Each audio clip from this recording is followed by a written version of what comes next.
Good morning, everyone. Thank you for joining us. Today we have a special guest, Miss Lee Wade. She's from Dads Indeed, an activist for father's rights and parental rights as well. And she's here to speak about Father's Day, a message to the fathers. I think it's an important topic because Father's Day is on Sunday, and we need everybody to know. Although I represent males and females, mothers and fathers, because it's Father's Days, we need to obviously try to fight for the rights of fathers and ensure that all fathers receive the rights to have contact with a minor child on Father's Day. And at the same time, Lee, it's a right of the child as well. I think that trumps over the rights of the father. Lee, thank you for joining us, and please go ahead. Good morning. It's lovely to see you. And you're right, it's Father's Day on Sunday. I can't believe it's here again. My first bit of news, I was so excited this year. I finally managed to get sponsors. We had a huge Father's Day event organized. We had sport activities. We had food. It was going amazing. And along comes COVID. Destroyed it all. So we've had to cancel it. So I'm so sorry. And it's upsetting because this year, obviously, we've got COVID to endure, as well as all the Father's Day issues that are normally around. It's with a bit of a sad heart that I start this podcast today, Advocate, and I'm sorry. I have spent the last week speaking to as many fathers as I could find. I asked for uplifting stories, caring stories, kind stories, any stories about Father's Day. And it seems that so many people are so bruised, so broken, so hurt, so paralyzed in their emotional box. They're going through divorces, traumas, COVID, business. Not one person has come back to me with an uplifting story. Most people have just said to me, it's just another day. We probably won't see our children anyway. Our children will be kept away from us because of COVID. We can't do anything. Not only that, there's so many dads out there right now fighting just to see their child, just to have some kind of parent-child interaction, some kind of relationship. Do you know, Father's Day has been celebrated for over 130 years. What's changed in the last 5 years that we are not celebrating fathers, grandfathers, uncles, any man in a paternal role?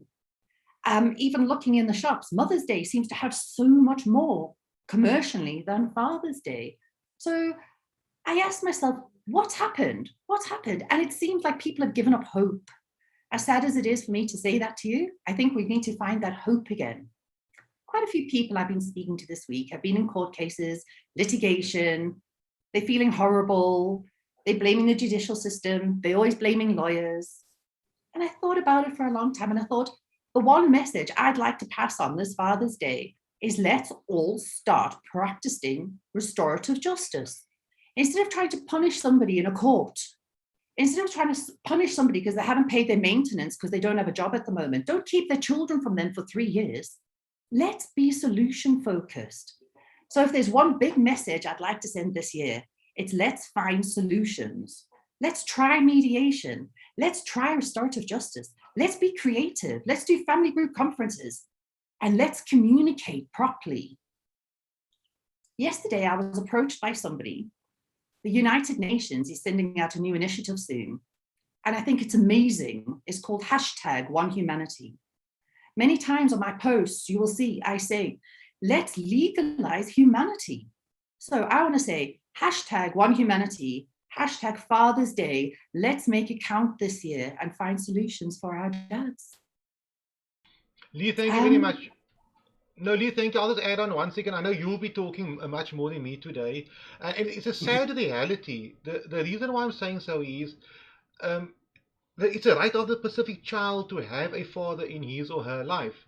And if that right is taken away Absolutely. from the child is brought up with half what the child is entitled to. The child could have been much further in life, not only financially or educational wise, but emotionally, psychologically, because he's just there's two parents that could have guided the child. Yes, it happens sometimes that the father is not always the perfect father, the mother as well, but if there is a father figure, the child can develop, and she can know, okay, my dad is not so perfect. However, it will assist the minor child of developing a certain psyche of understanding people and knowing that despite my father not being the perfect father, I have a father, as opposed to not having one at all. It's about identity purposes. As I said to you before, and I often say, if you have a tree and you only water half of it, only half of it's going to grow. It's not going to be a wholesome tree. It's not going to provide shade and light and oxygen that we need. And we're literally doing that systematically to our children. A mother has a very specific role in a child's life. And so does a father. It's called balance.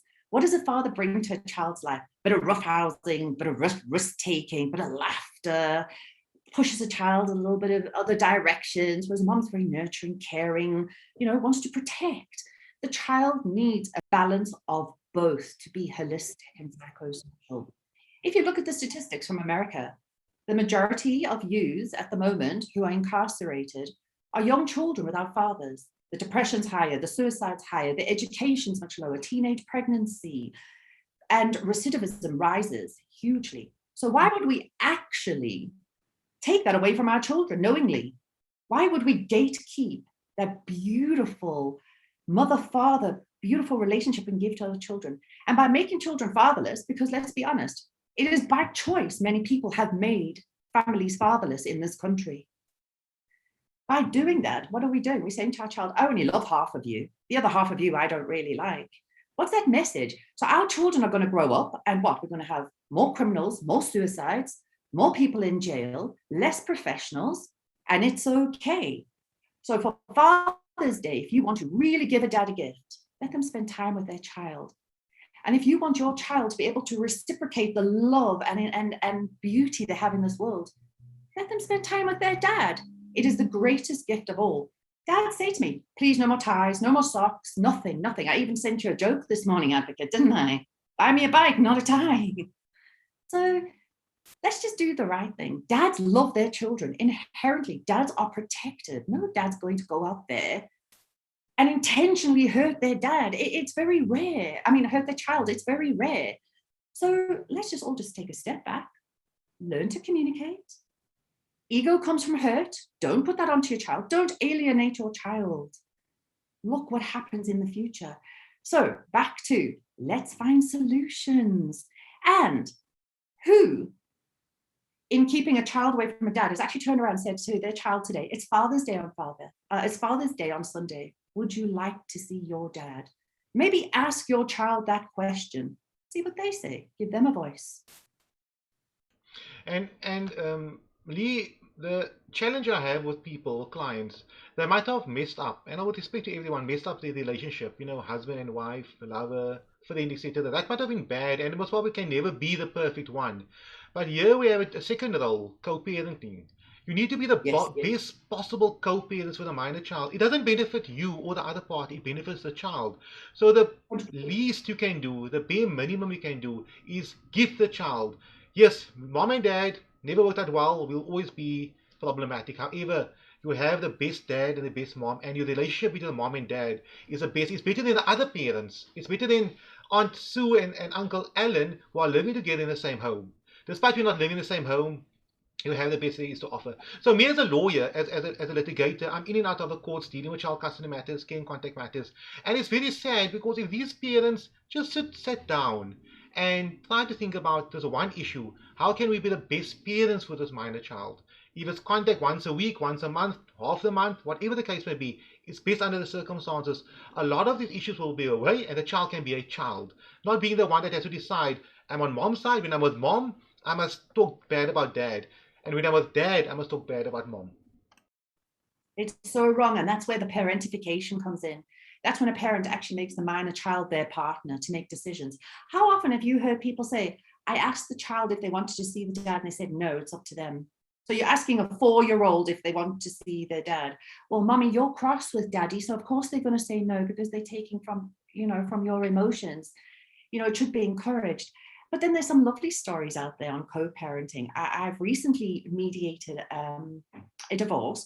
The co-parenting is amazing. I've never seen such co-parenting. I actually thought for a moment, but you guys are so incredible, and they said to me, at the end of the day, we chose to have a child. Whether we like each other or not, doesn't matter. We have a child. And I thought that was so beautiful. If more people could actually look at the child rather than at the benefits of the divorce or who they want to hurt or they want to punish somebody, we'd get so much further on. Again, one humanity. Isn't that what it's about? With regards to co-parenting, that's a difficult one. Not everybody can co-parent. I wish more people would co-parent. I think maybe what we should have thought of is a nice co-parenting class for parents. Maybe that's something we can do in the future together, the two of us, because that is the answer.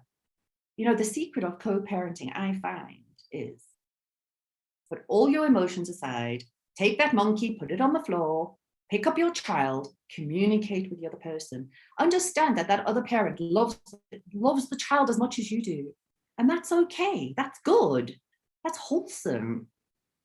So our messages are quite big today: restorative justice, mediation, solution focused, co-parenting, and always put your child first, always. Lee, that's very beautifully said. I can obviously only come from a point from the court, from a litigation point of view, because I'm in and out of the courts. And honestly, if parents try to co-parent in a very amicable manner, as you mentioned earlier on, half the court's role will be half by default. Absolutely. It's sometimes very sad that the last time the mother and the father sat together on the same table and listened to each other was 5 or 10 years ago. That's the last time. Although they were in and out of the court system for the last 10 years, they never ever sat down on the same table and discussed what is best for our child. They depend upon magistrates, judges, lawyers, social workers, psychologists, etc.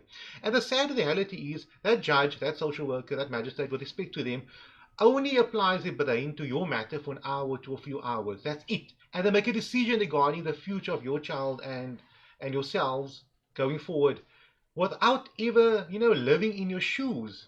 Who best is it to decide what's best for the minor child and yourselves other than you, as opposed to a third party? So Lee, I love your message. Father's Day, an important day for the minor child, firstly, and secondly for a father. Because a child says, he goes to school, John, Sue, Ellen, Mary, whatever. Oh, my dad gave me this, or I gave this to my dad. I saw my dad on Father's Day. Now this poor child. He sits over there. I never saw my father on Father's Day, either via Zoom or via WhatsApp, depending upon the circumstances. But allow the father to have contact with the minor child on Father's Day. The child benefits, not you. Absolutely. I need to ask a question. You said the word there, allow. I just wanted to ask about the allow. That's something I get a little bit stuck on, because at the end of the day, allow means that you own something. We never own our children. So maybe what would be a better terminology? I hear it all the time. So it's a question that's actually in my mind. What would it be? I'm asking you. Yes, I hear you're going to be, and that's a challenge I have, because I see so many of these matters going to court. We have the stereotype believing that the mother or the father, depending who, has a right over the child, but that is not the case. In terms of the Children's Act, it's equal parental rights and responsibilities. So make it possible, maybe that's a better way of saying it, as opposed to allow. Encourage contact. Maybe that will be a better way of dealing with the matter, yes. Encourage care and contact on Father's Day as best as you can. Because sometimes the minor child does not want to see the child, as you mentioned earlier, because there's a conflict between the parents. So make it happen on Father's Day. So if the father never has contact with the minor child, send him a message saying, it's Father's Day on Friday, please come visit, have a cup of coffee, see the minor child. Make it possible, facilitate it as best as you can. And then share with us. Everybody who has a beautiful Father's Day, share with us and comment at the bottom of this post. I found a poem today that I'd love to read, because I think this kind of says it all for me, and it was quite meaningful. Okay. It's Saturday morning. The tall grass needs mowed. The garden needs weeding. The drains overflowed. The garage is clutter. The car needs repair. And all his attention, but he doesn't care. The roof has a leak and new shingles are waiting. His list of to-dos are accumulating. What is so important to warrant a delay? Does he think if ignored, it'll just go away? How does this man with so much on his plate find a good cause and a reason to procrastinate? It's because he's a man who is certainly wise, a giant of a man with dear family in his eyes, a man who knows well his priorities and chooses the moment important to seize. So where is this man with so much to be done? He's in the back garden playing catch with his son. Beautiful, beautiful. Thank you very much for that. And this drives it home. A father's role in a child's life. He might not always be there physically in front of the child as a stereotype mother would be, but he's there. He's always there. He's always been there. And he needs to be in the future in order for the child not to have a warped view and a version of this world. So thank you very much for that. Lee, we short on time. We'll have to end it up soon. I have on the screen your details where people can contact you, your email address and your website. Please visit it. Connect with Lee. If your father or your mother, if you're a parent and you're having challenges, Lee is a proper person to connect with and to speak to. Lee, any final words before we end this video? And advocate to you and everybody. May you all have a beautiful Sunday. Let's find the solutions and keep well. Lee, thank you very much. And Lee, to all your viewers, to everybody watching today, to all the fathers, happy Father's Day. Have a lovely day. I hope you have wonderful time with the kids. If not available because of the different provinces overseas, make it the day for the child. I believe Father's Day is not necessarily the mother's right or the father's right. It's the child's right to celebrate. I have a mother and I have a father. Child Day is every day. Mother's Day should be every day. Father's Day should be every day. Lee, have a wonderful day. Thank you for always being available. And I'll see you online very soon. But Lee, stay online quickly after this. I'll just end of the video. Thank you.